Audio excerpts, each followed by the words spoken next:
Fala galera do Tatakai Otaku, hoje temos uma super novidade. Foi confirmada a segunda temporada de Campfire Cooking in Another World with My Absurd Skill. O lançamento acontece no dia 7 de outubro de 2025, com a animação do estúdio MAPPA, o mesmo responsável por sucessos como Jujutsu Kaisen.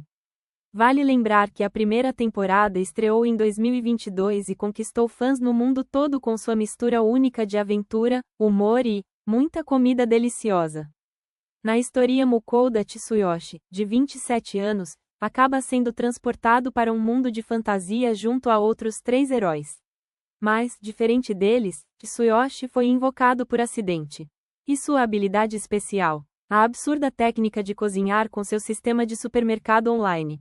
A partir daí, ele e seu fiel lobo mágico Fenrir viajam pelo mundo em uma aventura cheia de risadas, batalhas e pratos de dar água na boca.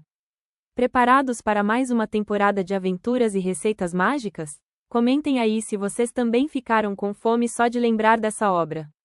E já se inscreva no canal para não perder nenhuma novidade do mundo dos animes.